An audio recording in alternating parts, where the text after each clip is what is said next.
DID. We're doing the D&D and DID. No, DID and D&D, that's it. Sorry, I am Luna, and I'm doing my unicorn today. So I'm kind of part half unicorn dress. I didn't have time to cosplay. I have a really good cosplay idea, and there's like fluffy ears and everything, but I haven't been able to make it yet. But yeah, this is Kat. Hello. So we've got Luna here today with us. So we are going to finish Luna's build, which is a half unicorn bard. So we'll finish putting down the key information for the base build. But obviously, first of all, this is the second time we've had you here, Luna. But this is sort of the first time I've because obviously when you first came out was one of the really, really early videos. Because actually I realised that we started with your build and we're ending with your build. So it's quite nice. That's quite nice, yeah. But since then, I've obviously got more used to the different conversations with the alters. So really, this is a chance for you to talk about your viewpoints. So you, I would say, are the positive alter. You've been described by some of the others as the one that comes out to get the collective and get Danny through the world and dealing with people, and particularly social settings is your forte. Yes, I've been described as stupidly optimistic. I'm like the social butterfly one, so I'm happy all the time. Like, you cannot get me down. And people tried with Danny, and I just like, I'm just not aware of it. Like, everything's fine, everything's happy in my land. I don't know if I have like a particular role other than just to people, because I'm like a huge extrovert and I love going out drinking, and I like seeing friends, I love dancing, I like creating things. So whenever Danny's got any like peopling, as she calls it, then I'm usually the one that's there kind of saying hi, and I have the confidence to walk into a room and just say hi to anyone that's there. Like, it doesn't bother me. Whereas she's sometimes like wanting to go and sit in a corner and hide from everyone, and I'm like, no, let's go on the dance floor.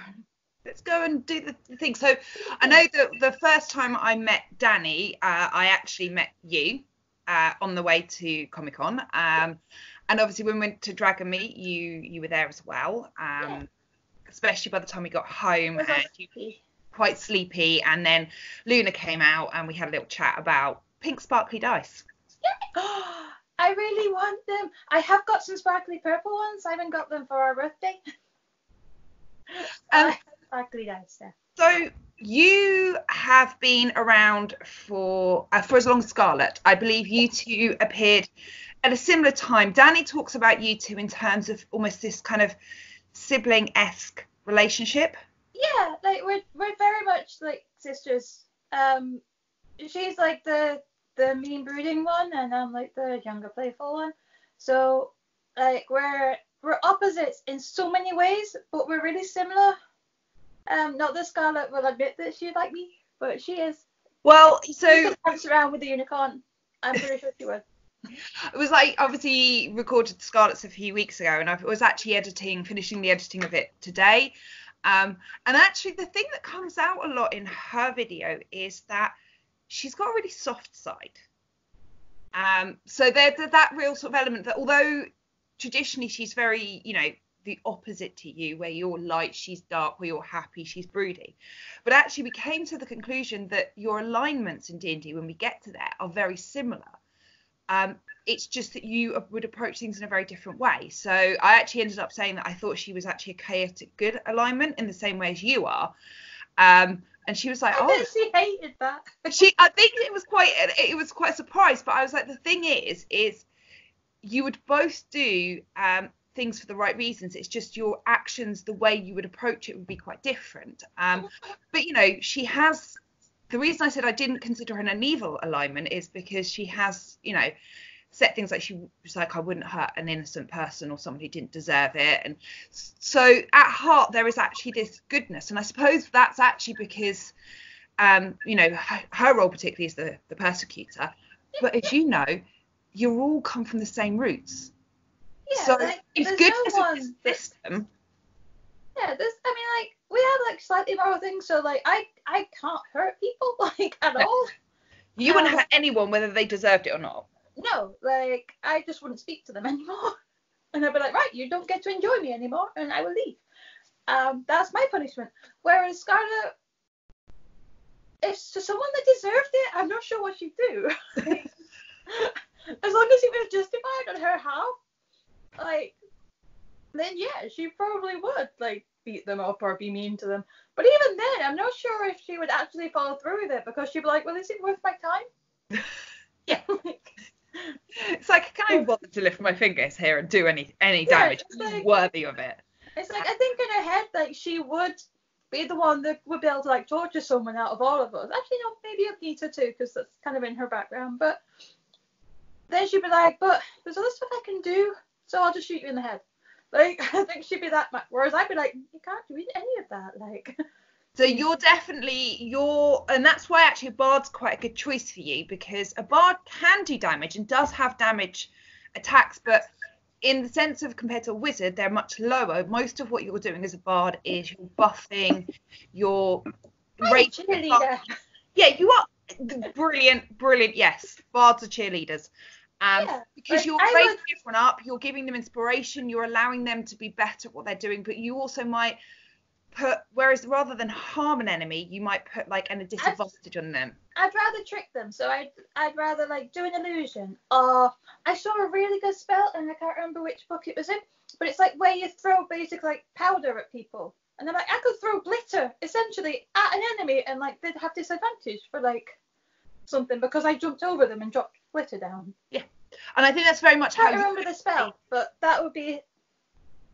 If I was in a situation, I think that's how I would fight. I don't think I would. I think if I like really built myself up and someone was like attacking me, then I might be able to hit them and then I'd dance about it. But I think it would more be like running around and using like my acrobatics to kind of Harley Quinn myself around places, but rather than hitting them, I'd like disadvantage them, tackle them, or I'd like I'd dazzle or confuse, or I'd do the mockery. Vicious mockery. Yeah, something like that, where it'd be I'd mess with their minds, so I'm not actually hurting them, but I am stopping them from hurting my friends, and then I'd have to be whatever my friends decide to do, I'd have to be okay with that. And that's the bit that I would struggle with. It's like, well, I'm making these people vulnerable to you killing them, but then if they're gonna kill someone, then I guess that's. But I suppose if it protects you, the system. Well, yeah, I think if it protects us and like the innocent people, then yeah, there's some people that are just very bad, and I can't deal with them, but the others can. But I can help them. Well, this is it, and I suppose maybe that's really a good way to demonstrate your role within D&D is to help those there are people in the system who are better at fighting or dealing in an aggressive format with an encounter or a situation, and your job is there to help them, but without it necessarily maybe also the moral and the goodness. You probably would argue against maybe we don't need to go that far, maybe we just need to do it this way instead. Yeah, I'd try and toe the line more on this side and try and stop it getting that. But it'd be interesting to see how we go with the adventure, because there's some things where I know the others would be able to do it and they would go down that route, and I'd have a lot of moral issues with some of the things, because whenever anything bad happens, I'm really far back in the headspace. The others say that I basically put headphones on and I'm just dancing in the background. I am Baby Groot. So I think if something happened in the game and it switched out to me in that situation, like it'd be very difficult for me to try and roll through and like roleplay what I would do in that situation, because I'm always blocked out from those situations, so I never have to make those decisions. Is that so? Because I know that Anita, to a degree, is very good at controlling certain blocks and information coming through. In that instance, is it you blocking yourself, or is there an element of others also? It's more that I think I could be aware of it if I wanted to, but because the others are dealing with it, I don't have to. So I know it's okay, so I don't involve myself because I trust that they'll deal with it. So I don't. Yeah, it's that I don't think I'm actually blocked. I think if I wanted to it's a go and see what was happening, I could do. But for you, it's the subconscious. That's not your area. And I suppose for you, if you were in a situation where something bad happened, you would switch out. Yeah, like I would go. And usually if there's anything bad happening when I'm around. Usually Scarlett's the first one to switch in with me, because she's the other one that's able to deal with social situations. Yeah. Far better than Anita. If you get Anita in a pub, it's hilarious. Well, not in a pub, but in a club. Like, Scarlett can hold her own in a club, taking shots and stuff really well. Anita struggles in those environments. I think she just wants to be a bouncer or something instead. And I suppose the part of that is, though, partly Scarlett comes out a lot to protect the system anyway. That's quite often her role, is to, when especially in those more social situations, because I'm not always very smart when it comes to situations, so I see really fun ideas and go, yay, let's go and do that, and I get Do you think Scarlett there's an going. element of Scarlett switching in to protect you yourself, Luna, from Luna's decisions? I think it's more there, because they'll be like, oh, let's go to this place. I'm like, okay. I am that person that will meet someone and they'll be like, do you want to come and do this? I'm like, yeah. I am that person, and I'm aware that that's not always a good thing, because I only see good in people, and it's really difficult for me not to, which is weird, because I know some of the stuff that's happened, but it's all like away from me, so I don't have any trauma, so everyone's always nice and happy. So I usually have to have Scarlett kind of reminding me that sometimes people aren't good. But I suppose maybe that is your role then in the system, because you can't all hold the trauma. No. The whole point of dissociative identity disorder is to create these barriers and to protect a mind from something that's potentially horrific. Yeah, you can't be a functional person to carry that much trauma. And you're the person who helps the system function past the trauma, because you don't have it. So while the trauma's happening and the other alters who are dealing with the trauma are dealing with it, you can still get the body and the system through daily life. Yeah. So you, as you said, you and Scarlett are the key social alters, and therefore have been out and around much longer than Danny was aware of. Most social we're like high school. Yeah. And most social opposite situation would either be yourself or Scarlett. So how for you has this year and a half or year or so changed, whereas now it's not just you're coming out because that's your role, but because I get to come out and be me. It's great. Like, I get to, like, it's like I'm real. Like, I didn't know that I was like real. Which I know sounds really silly, because like I've always been here, but because you're always referred to as Danny, and I'm like, well, I'm not Danny. Like, but I think for some of us, because we've been around for so long, that we didn't really realize that we were alters in a system. We all thought that we were just one person. I suppose for the system, you all each thought that it was natural to have these different personalities and characters in your head who didn't feel like the host name, but went by the host name. Yeah, absolutely, because that's all we knew. Like, we didn't know anything was different. We knew that sometimes we get frustrated and we weren't able to do things, but then you see things on Facebook all the time where, like, the common one is about the internet tabs. It's like they've got like 50 tabs open, and like this is happening, where's the music coming from? And like that's how we live. And everyone has racing thoughts and lots of thought processes, and some people have an inner monologue, other people don't, apparently. We saw that post recently. I find that weird. I know that. I'm just, people, how do they read? That's what I don't understand. How do you read? Like, genuinely. Because if you read, you have a voice in your head that reads to you. And as I write, I hear my voice as I write, making the words. And I don't, that's a whole different topic and a set of videos. But yeah, I just don't. But then I thought people would also have the added, like, if you read a book that's been read by lots of people and you have like little side notes and little things put on the books where people added little comments.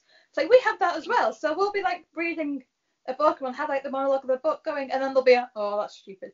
And then you'll have something else come through and they'll make a few different comments about it as we're all reading it. And I thought that everyone had multiple thoughts. I think no one tells you about this stuff. That's the problem. Is at no point in my life, or even in like Reese's life, our son, has he ever gone into school and gone, we learned about how people think today. Yeah. And that this is, he thought, well, not normal thought process, but this is the most common thought process, and some people think like this and other people think like that. And like yourself with like the autism stuff, it's like you think in a very different different way, but it's a very valued way. It's not like a bad way. It's just a different way. It's like, this is how you think, this is how they think. And if you knew that growing up, that this is how you think, and that's absolutely fine, that's just you, I think it would have helped a lot more. It's dispelling the what is seen as the non-normal, like, you know, this idea of there is a normal way of thinking and then everything else is abnormal, you know, a disorder is wrong. And actually, you know, one of the things, the whole point of these videos is dispelling the fact that, you know, the Chaos Collective as an entire unit, all of you are some of the sweetest, loveliest people I've met. And, you know, you've stayed in my house and you were perfectly normal, and I survived and you were perfectly normal. And, you know, there's just interesting things that happen, like that kind of question. Luna, when you stayed in my house last, and I got the text message saying that you weren't going to make it in time, was that you? That was, wasn't it? Yeah. Danny thought it was.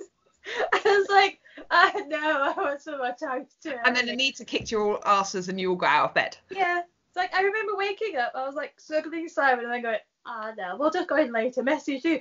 Next thing I know, we're like on our way. And I was like, I teleported.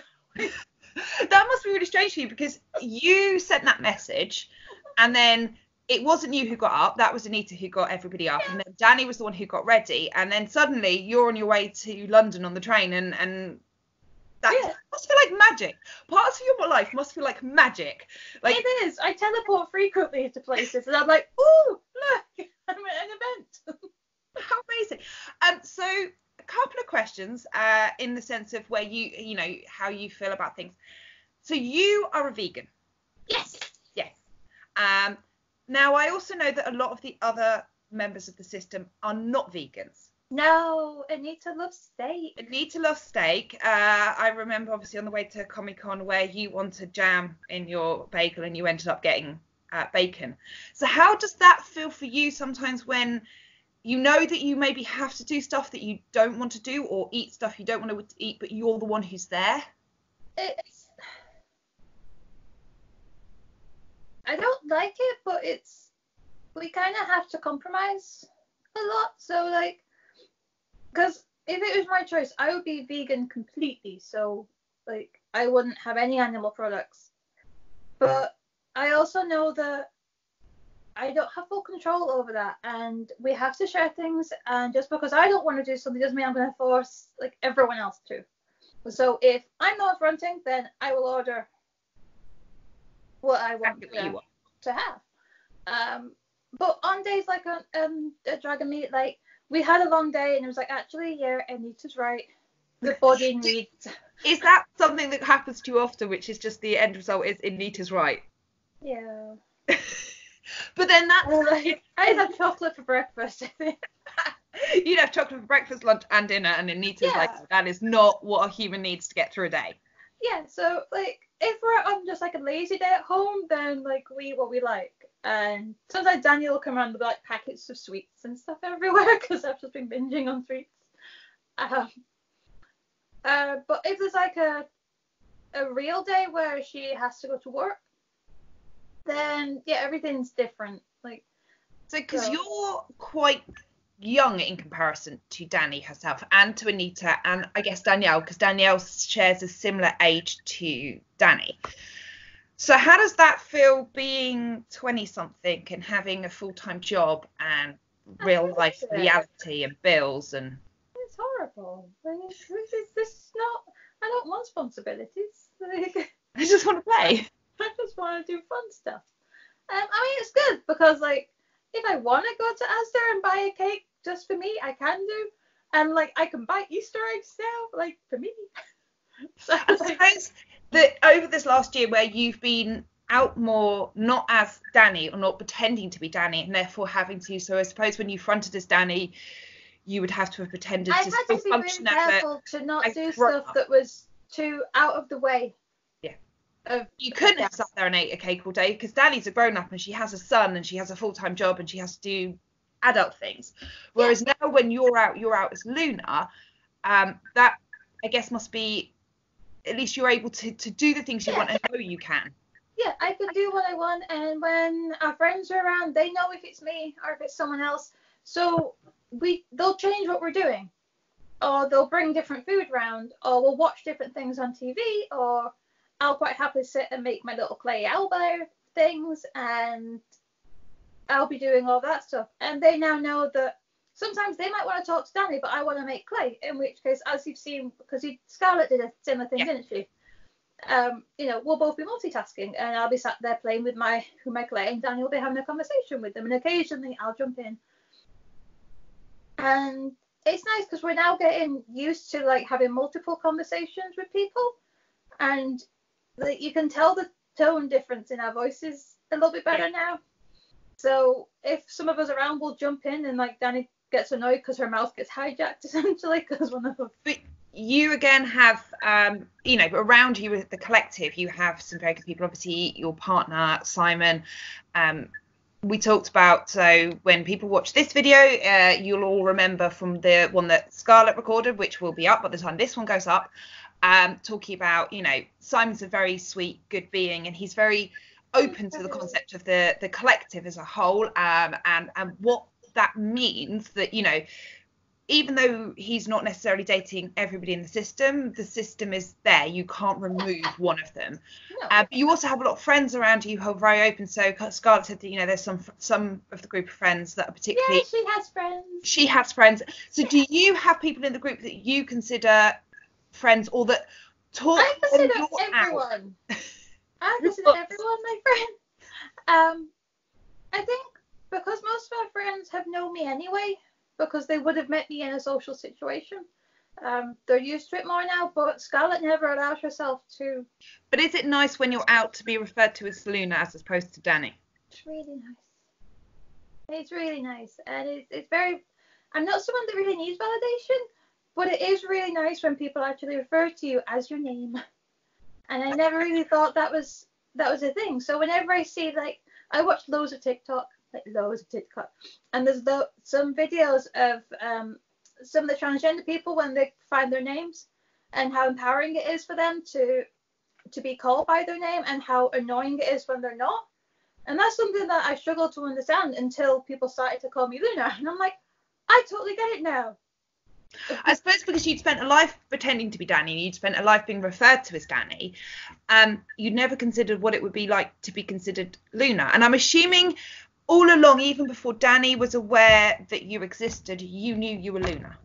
Yeah, like I always referred to myself as Luna, and Danny would have a nickname when she went out in like some situations where she referred to herself as Luna, as like a little bit of a pseudonym for like some of the clubs that she went to, because a lot of friends used to have nicknames and things. So Luna was always one of them in that situation, because it was me. So that's the one that we picked, because I was like, well, it's me, so let's go for Luna. That was actually all along. That was me. Yes, but it was still, from my point of view, it was still Danny being called Luna as a nickname, rather than addressing me directly. So we've had each altar has talked about their own perspectives of being in the system and the inner world. So Scarlett described in the last video the inner world to me. Okay. Which sounds beautiful, by the way. Really nice. And actually, one of the interesting things that she said is that because the advantage of the inner world is it's this imaginary place, you guys have everything and anything you want, and it actually sounds quite beautiful and lovely. And obviously that was a very creative and descriptive, whereas Anita has talked about it in terms of MMO and servers and everybody on a separate server, and her being able to be like almost a master hacker between the servers. And yeah. Danny describes it like you're the Guardians of the Galaxy ship, where sometimes she's in control, sometimes everyone's just hanging around, and sometimes she's in the middle of flying the plane and one of you have just hijacked it. So here's a moment before we start your stats. Do you want to talk about anything from your perspective of being in the system? Your relationships with the other alters? I know that Danny has closeness to some of you and not others, but I don't know much about how close you are to everybody. I'm close to a lot. I think because I am, so everyone just kind of, I think I'm tolerated really well by a lot of them. It's like they expect me to be me. So like I also don't think Scarlett would let them say any shit about you. Well, no, that's the thing. Like I feel like Scarlett's it's the a one sibling that thing. She can say what she wants, but no one else could. no, like I think I've just annoyed her that much over the years that I am just this really annoying thing that she's just become. I'm essentially Yaskia. Like. Yeah, so Scarlett is Geralt and you're Yaskia. No, I can actually see that. It's that I am just the really like she's never had a valid reason to actually get rid of me, and I'm actually quite useful. Like, so I'm just a really annoying travel companion that just Donkey and Shrek. Like it's like I'm just not going anywhere. I don't pick up on like subtleties very well, and she's really sarcastic. So sometimes she'll think she's being really mean in this very subtle like way, and I'm just like, I don't get it. we can't do the thing coming up. And then she's just like, there's just no point. So she just continues with me. So. And you have, I've noticed before, you've got quite a good ability of pushing yourself forwards when something triggers you. So obviously the perfect example was the first video we did where I just needed to mention one word, Yay! unicorn, and suddenly. So Yeah. you always had quite strong control over the way you come out because your role is a social role. Yeah, so basically anything social, I'm there. Like I'm here. I'm always social. Anything I struggle to come out if it's not overly social. So they're the times where I struggle, or if Danny's a bit unsure somewhere, or like a work type environment. They're So the ones that I at struggle. a party, you probably wouldn't come out in that situation because although it's social, it's not your kind of social. My social, like they all sit around tables and talk science. Would- I wouldn't be able to hold a conversation. I'd Well, just sit there and make Danny look really dumb. That's obviously one of the things that Danny has said before, that it's that when she's realised that she knows that there's work to be done, and obviously the control over Danielle coming out is quite strong now, and as soon as you put a work environment in front of Danielle. But I know early on there was a couple of times when Danny's like, it was basically me and Luna have been around and we've looked at the stuff and we have no idea, don't really understand it. If I'm around, like emails come in and people asking me questions, and I'm like, oh no. Just flag that for Danielle later. Yeah, it's like I don't know. I remember actually one of our friends there. We were Danny and me were with one of our dogs. I can't remember which one we took to like a little like workshop thing, and we went purely just to go and have fun with our dogs. So we weren't really in a work mindset, and we got asked a question that we should have known the answer to, and we didn't. And I just looked at her blankly. I was like, I don't know. And I'm like, what would Danny Sell say? I don't know what she'd say. Luckily, she's now a really close friend that understands that it was me and not like Danielle, and she's not a fraud. She is actually really good. And this is the thing is because I first met you all through our mutual friends, so obviously I know how good Danielle is. Cole talks about how she was on TV the other day. She was on TV the other day. She's done tons of like talks and like internationally, and she's accredited, and I know how good she is. And obviously then Danny sits somewhere, I guess, between you and Danielle. She shares some of that knowledge, but not the in-depth science. And then it gets to you, and that's just you like making things and spending money. I'm assuming. Come on, confession time. All the stuff the altars buy, it's you, isn't it? I see pretty things and there's a buy it now button, and like there's always money in the account, and I forget that the money's there because of bills. Well, I suppose because that's the really interesting thing though, because in your world, as a 21-year-old, you don't have. I don't have huge bills. Like I don't have that. Like you have like bare minimum type stuff, but you generally have money. Like and yeah, so But I've realised you like to buy gifts though. That you like to buy. I like to buy stuff for everyone. Danny often gets gifts when the system's sad. Yeah, so I buy her stuff because I'm like, oh, that'll make her happy, and it does to a little degree. But Danny isn't the most materialistic of people anyway, so you can't really cheer her up with stuff. But I like to think of people, and if I see things, I'm like, oh, this person would really like that, then I buy it. That's fair enough. But then that's I because just you are. forget that we're an adult and there's bills and a son. Because you're not. The system, I mean, we've talked a lot, me and Danny, about the whole age concept and the age slide, because obviously she knows what her age is and she knows what everybody else's age is, but sometimes she's her but she doesn't feel her age, and sometimes it's a bleed through from one of you, sometimes it's just because she slipped from one age to another, that, you know, if she goes from, for example, you to her, or even more so Skittle to, you're going to get confused about what age you suddenly are at. Yeah, because sometimes, like, if something triggers someone, then we can have an age slide. Sometimes Danny just won't feel like, she'll feel like herself, but it'll be like younger. It's a really weird thing to explain. The whole thing is weird. But this is why we're doing these videos too, because it is weird, but it's because it shows the extent of how brilliant a mind can be, that it does. Amazing. It's amazing that it does this thing to, you know, because as we said earlier, and obviously you're not the one who deals with talks about trauma, but you know that the whole point is if you were aware, if the functioning part, the part that goes out every day, was aware of the sheer level of trauma, then it wouldn't function.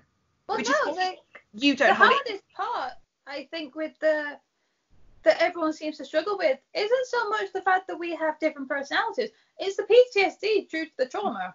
Yeah. Like, it's just that on, like, lots of different levels. Yeah. But it's designed to be. Danny's coming back through now because we're not doing the stats stuff. Okay, so in that case, Danny, I love you, but we're here for Luna. So, and Luna, come forward. Luna, we're going to get to you and your unicorn. Yes. So the first thing is, and like I said, I do love you, Danny, and I'm going to speak to you tomorrow, so don't worry. So the first. I think she's scared of me messing it up. You are doing a perfect job. Okay. All right, Danny, she's doing fine. I'll give like a little look if I need you. So the first thing you're going to be is a half unicorn. So there is no official half unicorn build as yet that I could find. So I'm using a homebrew from D&D Beyond. D&D Beyond is a brilliant online tool for people who don't know, blah, blah, blah, quick, you know, just let people know. And it's got a great homebrew section. So that means your charisma and your wisdom score are both going to increase by 1. So that is an automatic. Before we even start, you get a +1 to your wisdom and your charisma. You obviously, alignment, we've already said you're going to be chaotic good, because you would cause a car accident to save a puppy in the middle of it. Yes. You are doing the wrong thing for the right reasons. Yeah. So you as a half unicorn are going to have celestial blood, because unicorns are celestial beings in D&D. And I think that's a really nice comparison.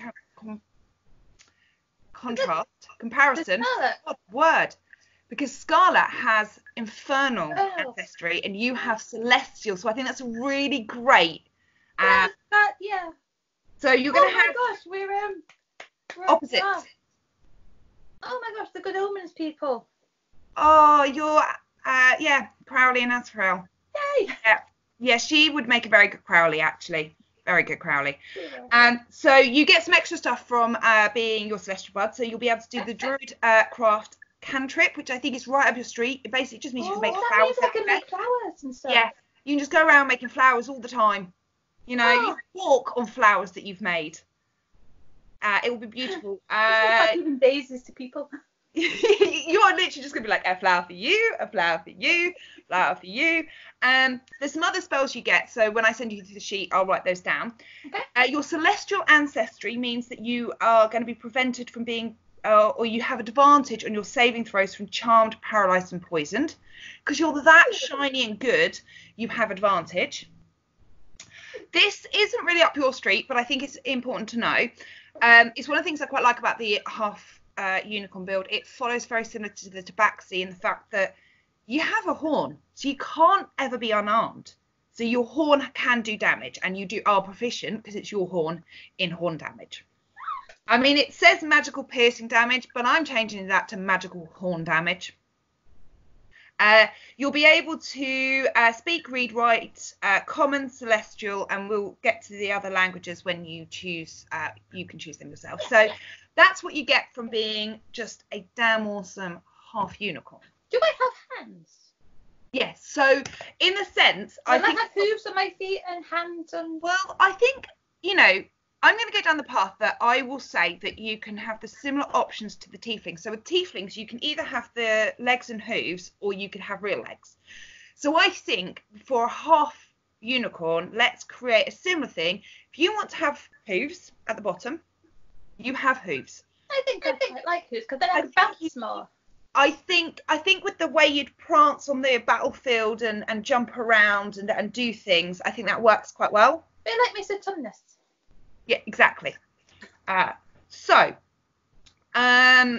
you chose a bard. So, some of the things you get to start with. So, actually, I'm not going to go to bard. We're going to go to backgrounds. Kat, you know how to build one. You've done enough of these online. Online know how you build characters. Have you thought what your background would be? Nope, no idea what that is. Okay, so obviously, for the internet's benefit, whereas some of the other players, so we've had Danny, who is fairly averse in the D&D world and RPGs, Anita and Scarlett all are. This is really your first foray into D&D, isn't it? Yeah, I've never played it. Well, that's because before you said that the problem was you never liked the characters they play. They're always really boring. Yeah, I don't mind. Danny's got a new one because they're doing the Descent to the Devil place. Oh, yeah. Avernus. Yeah, Avernus? that one. Yeah. And she's got a new Tabaxi character that's quite cool. She's like she's gonna be like a shadow monk. Okay, I do like monks. Very up my street, a monk. So I'm thinking. So the background is. So think about it in terms of, or the way I think about it when I build a character is that the first thing that comes is your race, because you are born your race. Yeah. The next thing that comes is your background, because before you become an adventurer, before you become the bard that you're going to become, you have a background. You had a life before that. So that's what the background really determines. It's sort of the extra things you get from just, from living a life. You don't get to age 1 and become a hero. You have to have lived a life before you do this adventuring malarkey, even if it's sort of 20. So now I'm thinking that what would fit quite well with you as a person and your personality, but also the bard, would be an entertainer background. Yeah. I thought, there's not really, you're not. Maybe like a traveling circus, or like hoopy things, or like a trampoline thing, or a trapeze artist. So you have so you'll get a couple of things. So you'll get you'll get the proficiencies, acrobatic and performance, which I think will be which I think would be quite good for you. Definitely acrobatics, definitely performance, because you're going to be quite light on your toes. You're going to be very good at that sort of those aspect of things, but also performance. Performance comes from your social skills.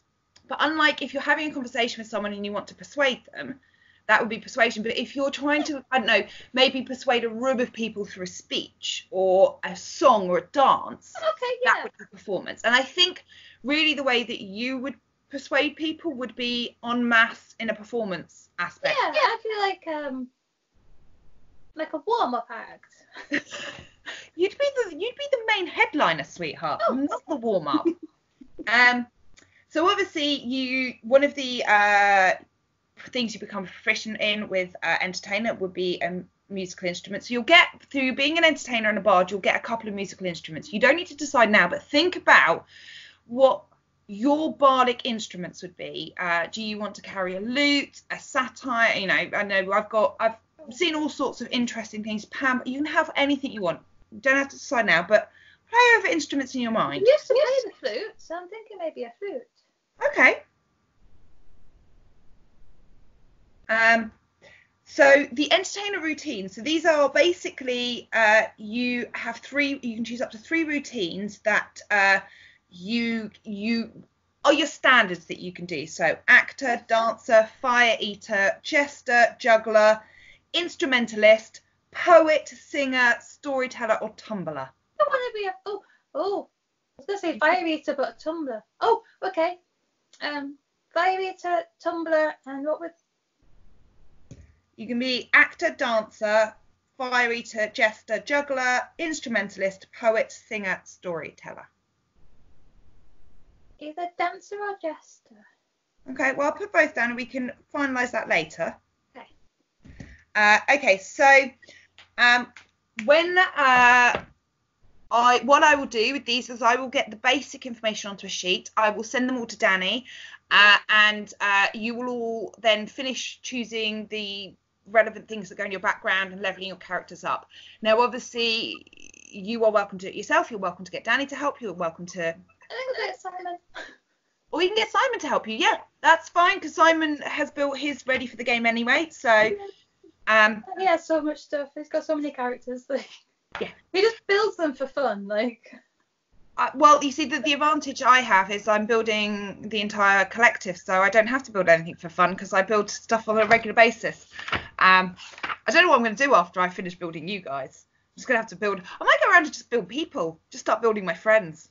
Yeah. If you were a D&D character.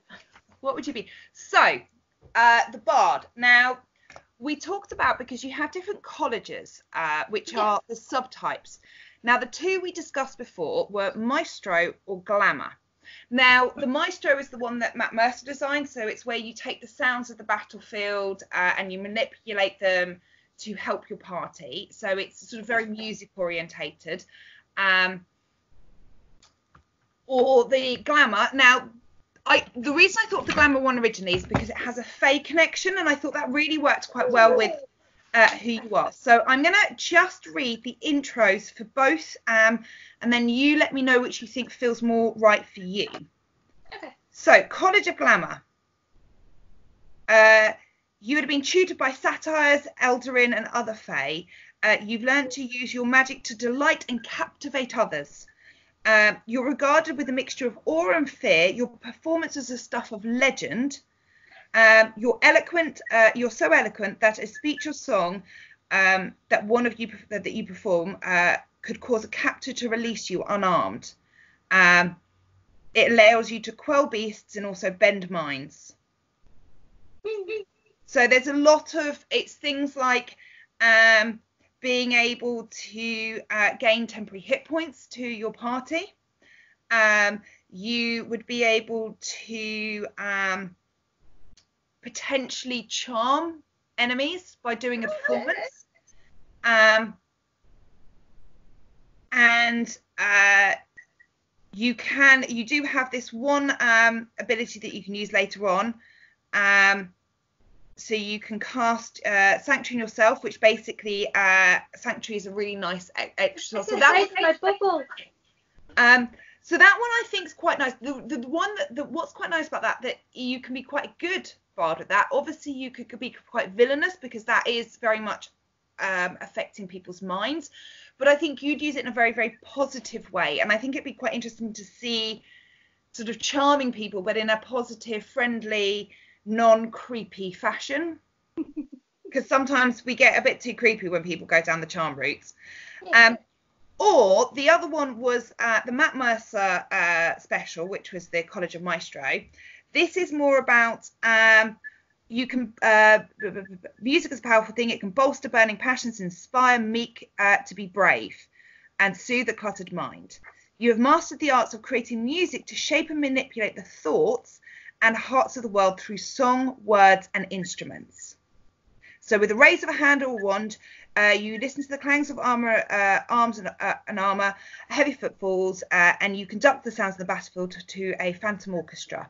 So that one, again, this one's a really buffing type of bard. I mean, all bards are very buffing.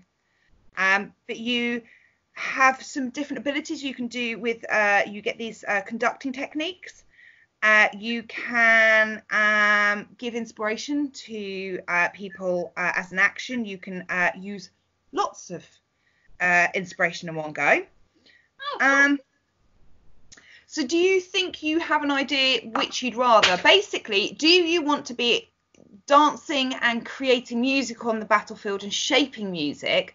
Or do you want to be sort of feed into this sort of Fae celestial element? I don't know. Like, I like the idea of dancing around the battlefield. I mean, I've built a Collagen Maestro and they're a lot of fun. I think we should try that. Because I like the idea of the glamour, but I don't know, I think in that situation I would want to be more like active and like cheering people on a bit more. Okay. So, yeah. Well, what I'll do is I'm going to put Maestro down for now, because there aren't any key. You get. Just check there.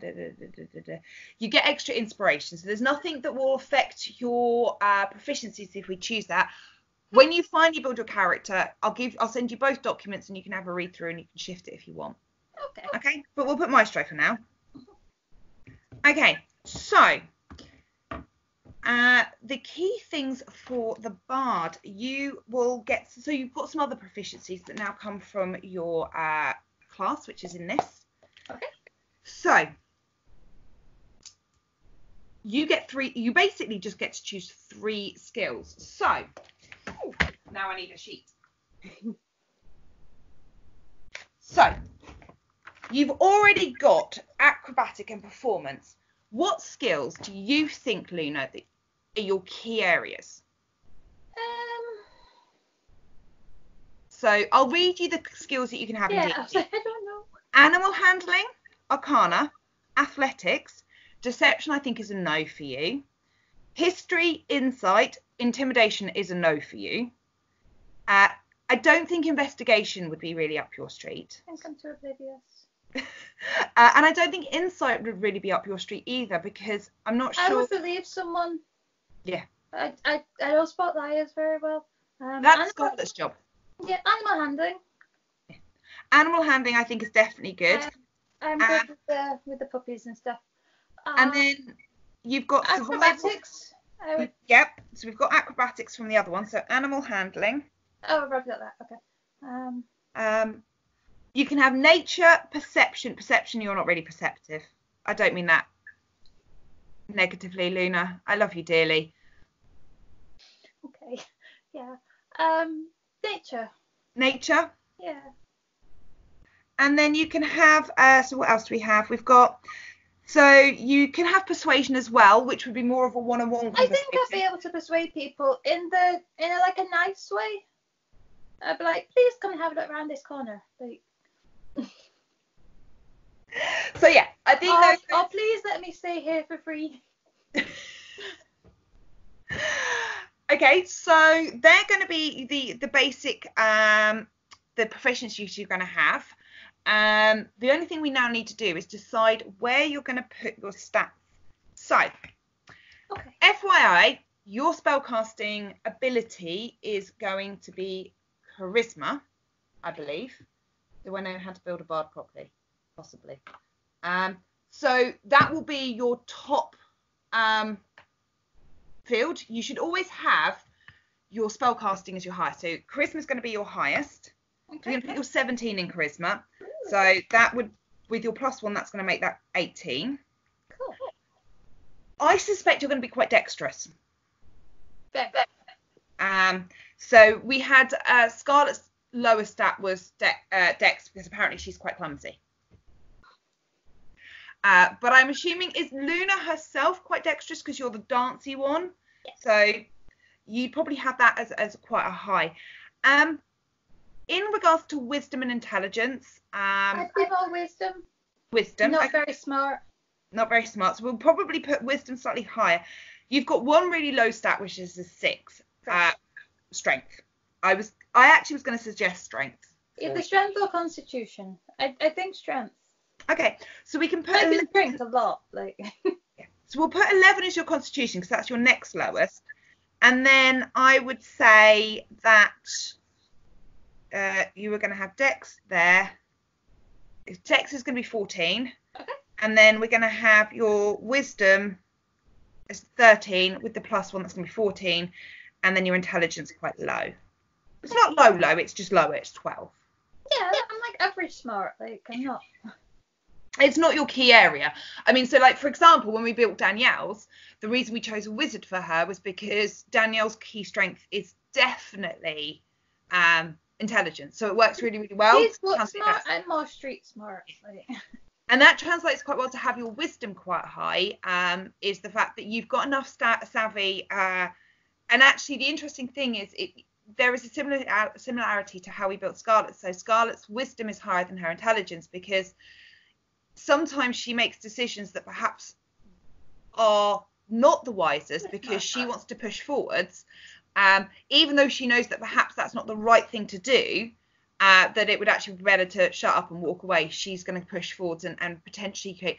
And I think for similar reason, but for different, in a different scenario, I think the same thing is that both you and Scarlett know when to walk away and when there's the right thing. But sometimes, like, that if someone meets you at a club and says, hey, do you want to come back to my party?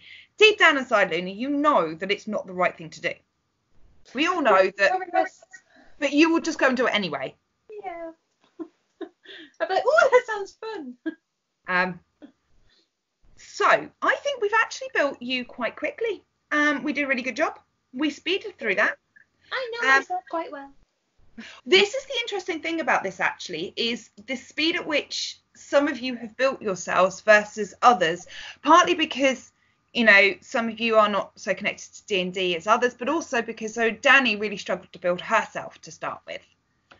Because she has an identity crisis a lot. She didn't really know. And actually, interestingly, she built herself quite well. And it actually, once she started, went quite quickly. But that was the one she was really worried about, because she's like, I actually, in a lot of ways, I know the altars better than I know myself.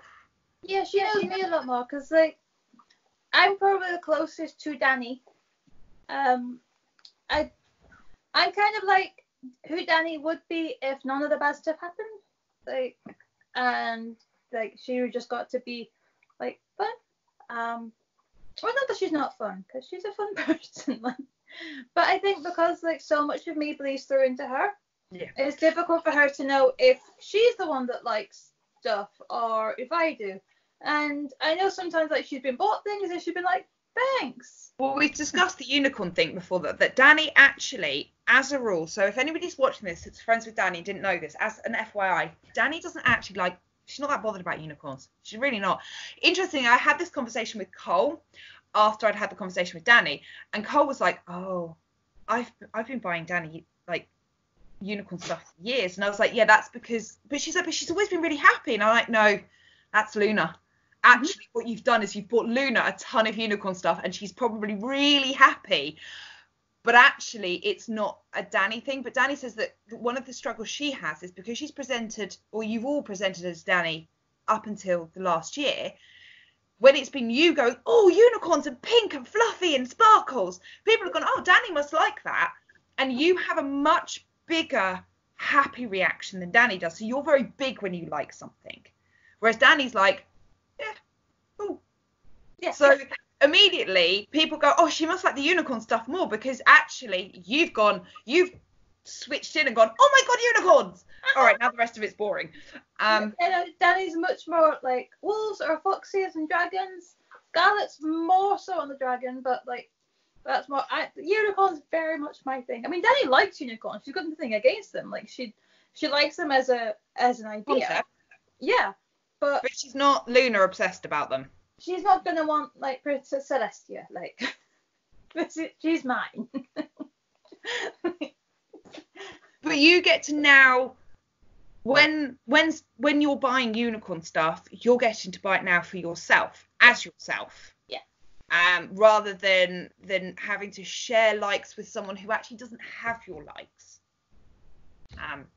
But yeah, I suppose it is, that's been, I guess, the struggle for Dani, and that's part of the reason we're doing these videos. It actually helps Dani, I hope, work through. It'll be really interesting to see when we start playing the campaign in different situations, when we try and figure out who would do what, depending on who's around. And I think it will really help Dani to realise what it is that she actually wants to do, and what she would do, and how and who she is. Yeah. Because we'll all be like, no, I'm not doing that. She'll be like, well, I think we should, and it'll be nice to see that.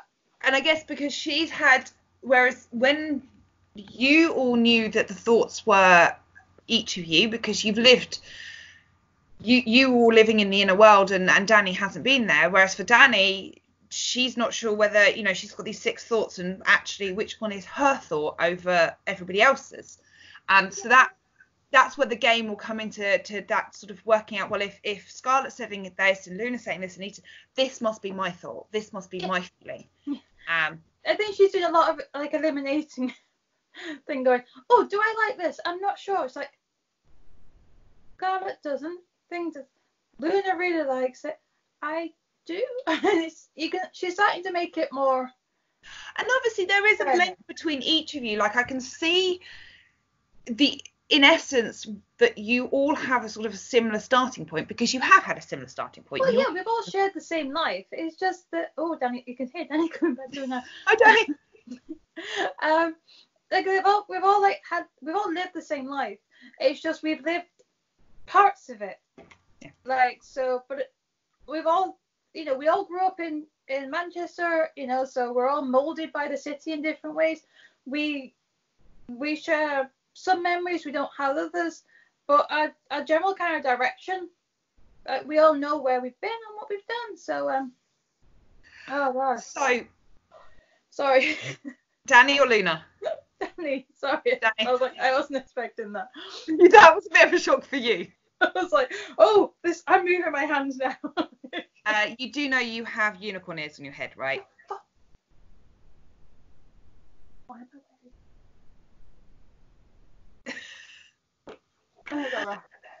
You do know What's that on my face? makeup. You do know if you switched I've out, got a nose. it's a little red nose. Luna's gonna be really annoyed you've taken that hair stuff off now. Oh my god, what's she done to my? Okay, continue. Right, we with Danny fully now, yeah? Mm-hmm. Is Luna still around? Yeah, possibly a little bit, but not. Okay, well, we've done most of Luna's builds, so Luna, if you're there, if you want to come back out, do, but you don't have to because we're probably wrapping up soon. Did she tell you that she pierced my tongue? No, so that was Luna. Mm-hmm. But she did confess that it was her who texted me at Dragon Meet. Okay. And she has confessed that it is her who's buying everything. I'm glad you got that confession, because it isn't me. No, it's on recording now. She confessed. She can't hide from it. No. So okay. How's she doing? Good. Yeah. Yeah. Actually, we built her really quickly. Oh. Cool.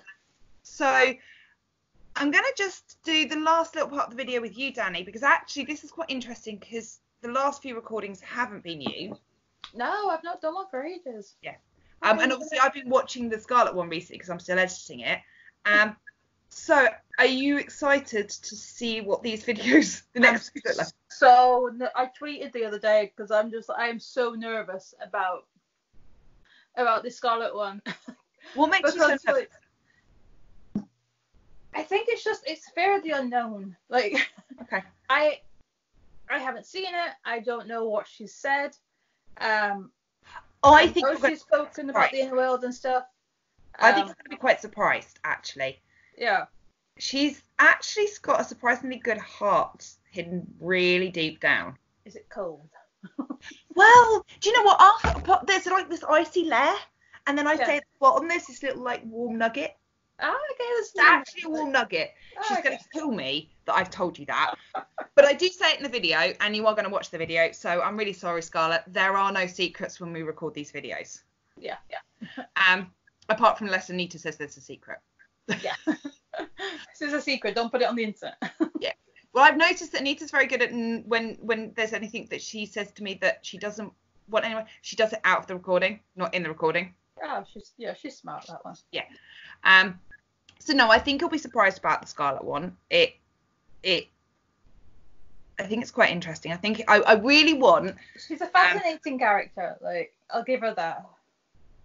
Do you know what? It's really interesting having you back because Luna is very fidgety and moves a lot. Yeah. But Scarlett kind of literally skulked in the corner down here in the video. She was like proper slunk down like this, like really like. Yeah. Yeah. Just stroking my dog. Because she's kind of moody, but actually not really. I think a lot of it is a front, like, and I still can't talk properly with this damn thing in my mouth. How do you feel about the piercing? I know it was a bit of a joint Luna Scarlet thing. It was. You know, like the mental health thing where when you're having a bit of a crisis, you dye your hair, you get a tattoo, or you get a piercing. Like, we'd already dyed our hair. We don't have any room for a new tattoo at the minute because we're waiting for like one of the things. So like, a piercing was it, and our friend was like, "I'll pay for it," and it was a. I basically got my hair done, met up with a friend, and got pierced. And I was supposed to just go straight home, like plans, and then I'm like, great. I was like, Danielle was furious, like so mad in my head because we were presenting a webinar like 4 days after my tongue had been pierced, and I'm like, I can't talk with this thing in my mouth, and I'm like lisping terribly, I'm like spitting everywhere. No one tells you about the spit. Like, my friend was like, well, yeah, there's a hole in your tongue. And I'm like, this is ridiculous. And I still can't talk properly with it in. And we've got like these recording sessions and like webinars and stuff to do and like radio talks and stuff. And I'm like, I can't talk properly because I've got metal in my mouth now. And my hands are so. Can you see how shiny my hands are? Like, oh, got glitter everywhere. I love the fact that you have literally just come back to being made up to look like a unicorn ears, covered in glitter. You're like, what the fuck has been happening to me? I'm gonna have to go and have a shower now. There's like, I've got black jeans on them, they're just sparkling. Oh, bless you, sweetheart. So you're editing this week's video, so yes. I'll let you edit out as much as you want of your switching in this conversation. But please, I might leave some of it in because I think people like to see. The thing I said in the real problem, the real pain of living with dissociative identity disorder is waking up covered in glitter and not knowing where that came from. I swear, if I tweeted that and asked if any other systems happened, they'd be like, yep. Yep, I've woken up. Well, Luna was saying earlier about obviously that it was her who texted at Comic-Con and then not Comic-Con, Drag Me, and then Anita got you all up. You got ready. She's like, I teleported. Apparently that's how she sees it. She's like, I teleport a lot in life because she doesn't do the boring bits. Yeah. I like how she looks at it like that rather than that I miss out on stuff. She's like, I just teleport places and then I miss this new fun. She didn't do the boring getting up and stuff. Then the next thing she knew, she was basically at an event and it was fun. Yeah, she didn't have to deal with like going through like the tube and trekking up and down stuff trying to find accessibility things. I was like, do you feel like most of your life, Luna, is just magic? She's like, yeah. I just love how everybody... She is a unicorn. I love how each of you look at it differently. Yeah, I never really realised how different we look at the same situation, but we really do. And it's really more apparent doing things like this. Yeah, and it's really interesting that, like, for example... Scarlett was so open about talking about her connections with the other alters, and so she referred. So it all happened. She basically was talking about Sonia. She's like, "Yeah, she's my girl," and I was like, "Wait, so what?" Yeah, I was like, "Tell me more."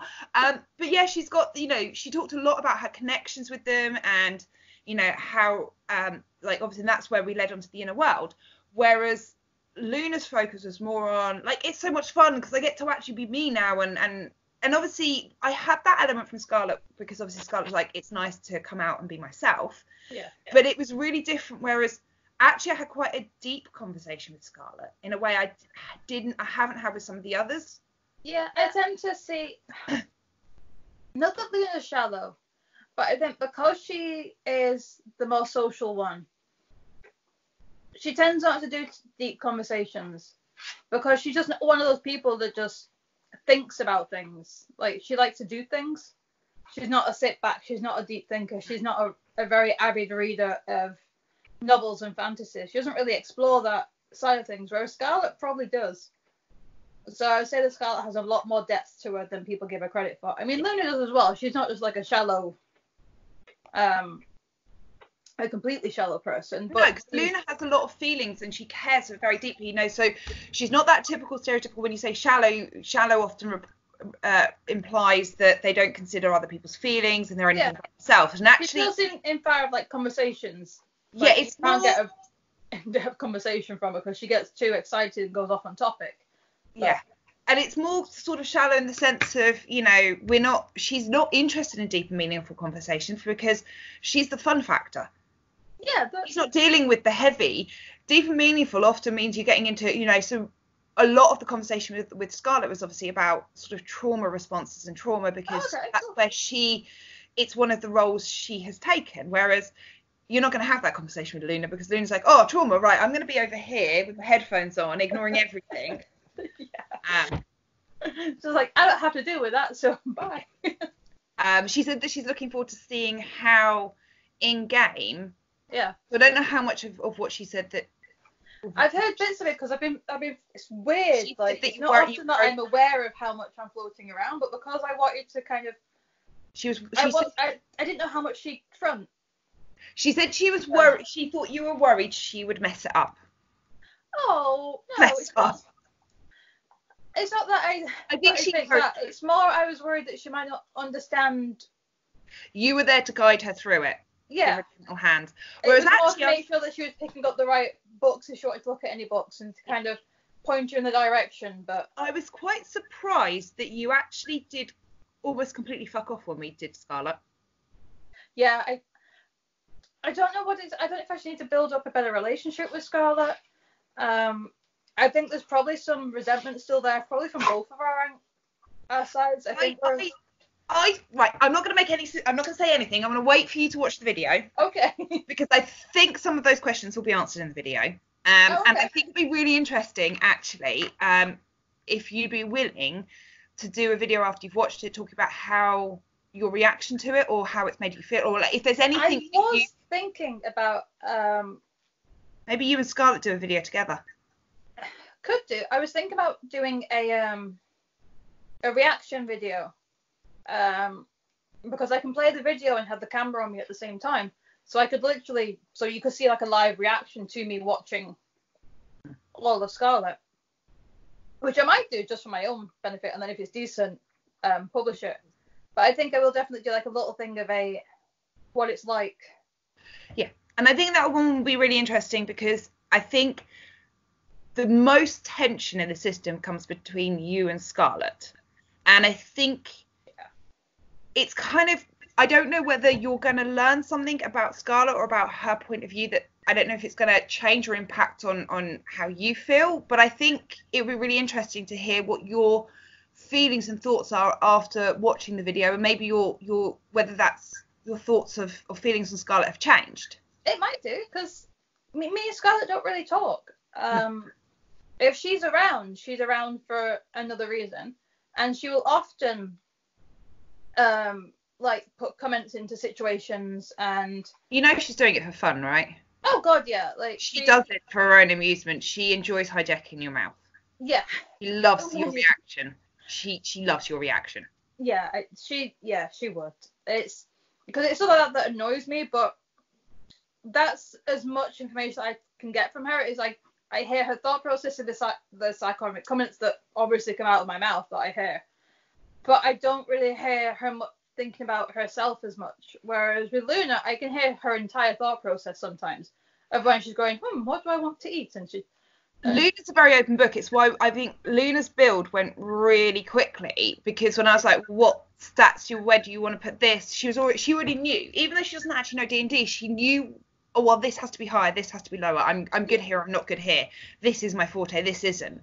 And she actually said that she knows herself really well, but I think she's quite an open book, and because she's very open with the rest. She has very high self-esteem as well, so she's got a lot of self-confidence in she knows what she's good at, and she's not like, oh, I'm not too sure about that, and she knows what she's bad at.